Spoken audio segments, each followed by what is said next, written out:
जीना नहीं तेरे बिना संग रह। छाड़ दे। अस्सलाम वालेकुम गाइस, क्या हाल चाल है? सब ठीक ठाक होंगे, खैरियत होंगे। आज यार साढ़ा अहमद भाई कर लगे जी बालिंग, तो इन्हों की बालिंग देखने असीं आए हैं। तो टीम ने स्पैशल इन्होंने दावत दी बालिंग की। तो आ देखो जी भज्जे ही जा रहे हैं हूँ, तो बैल ने मैनू फड़ाता, तो तुहानूं उहदी बालिंग दिखाने आ जो ग्राउंड दे विच। हाँ जी जी आ गए ने, किट शिट करके चैक करो जी, बूट शूट पाए ने तो किट कर आए आ। सारी गल आ उन्होंने क्या वा फिर अपना बॉलिंग शर्मिंदा तो नहीं करना है। आया जी बॉलिंग ते है, कदम से कदम लड़ाई होंदा जी। आया जी बॉलिंग ते आ बैट्समैन इन्हों दे मेन है जी गाँव दे, ते आदल भाई ने मेन बैट्समैन इन्हों दे गाँव ते उहदे मुकाबले च गेंदबाजी करन लगा। आ पहली बॉल है जी, वो हो गई जी अपना 9। यह है कि इनवा मतलब कि वो 9 दे रहा जी, तू सैड दसी। वो कहना मैं सैड दसी आ, तो वो फिर कहते जी नहीं 9 हैगी, फिर कहते जी 9 हैगी, पता नहीं इदा कह के कहना मामला उन्होंने दफा फदा किया। तो हूँ फिर अपना जी बाल कराने लगा। हूँ चैक करो जी अगली बॉल की भाव विकदी है जी। अगे आदल भाई आ, बड़ा मुकाबला चैक करो। अरे कीपर आ, इन्होंने स्पैशल क्या अहमद भाई तुम बॉलिंग करनी है, तो फेस वजह तो जी अहमद भाई अपना किट शिट करके आए आ।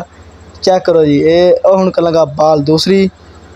ओ है जी, ओ है धरती दा मान, ओ करता ही जी 2 रन हो गई दुक्की। अगे देखो की बनता, 2 रन आ गया जी। हूँ आ इन्हों के कैप्टन टीम के कीपर जोड़े ने, टीम के कैप्टन आ कराने लगा जी हूँ तीसरी बॉल। तो ओ करता जी बोल्ड, क्या बात है, क्या ही बात है। मुंडा रिएक्शन नहीं करे, मुंडा इदा ही चुप करके जा रहा। पता नहीं कि वीडियो मेरी बन रही है। मैं क्या मैं क्या तेरी बॉलिंग की वीडियो बनानी है, चुपके ना तेरी बॉलिंग की वीडियो बनानी है, चैक करी। तो अक्सर होंगे ना कि बंदा वीडियो बनवा ना अपनी, तो अक्सर बंदे वीडियो बनाने छक्के पा जाते हैं। अक्सर अपना बैट्समैन है तो वीडियो बना रहा तो छक्का लगता ही नहीं। अगर रैंडम वीडियो बनाओ ना किसी बंदे की, शायद अपना ना अच्छी चीज़ कैचर हो जाती है।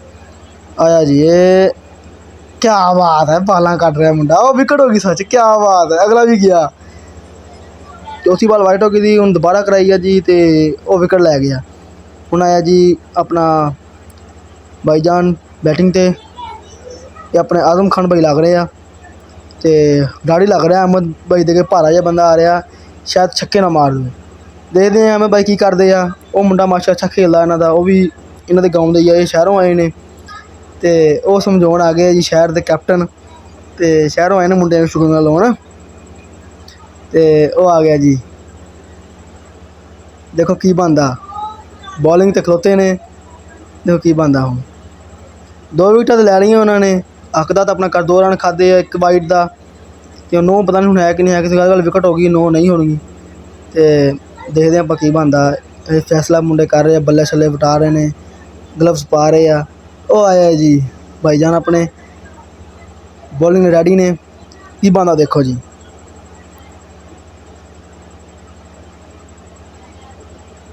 ओ आया जी, ओ आया जी, क्या बात है, वो हो गया सिंगल, क्या बात है। मुंडा माशाल्लाह बड़ी अच्छी बॉलिंग कर रहा, क्या बात। मुंडे ने माशाल्लाह कैप शैप ली है, भी बड़ा अच्छा खेल लेंदा। ओ हो गया फिर सिंगल, ओ हो गया फिर सिंगल। मुंडा अच्छी बॉलिंग कर रहा है यार, फिर मुंडा जोश च आ।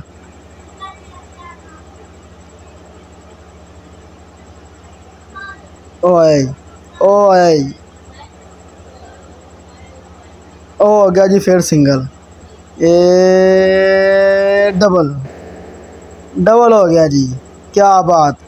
अच्छा ओवर अहमद भाई तरफों जी, अच्छा ओवर। हूँ आप अहमद भाई को ना सवाल जवाब पूछते हैं, ताना की बनी सी। अच्छा यार अहमद भाई आपने बॉलिंग बड़ी अच्छी की है, उसके बारे में कुछ राय देना चाहेंगे? यार आदल तो आपके गांव का बड़ा प्लेयर है, उसके बाद एक और था, उसको भी आपने आउट किया है।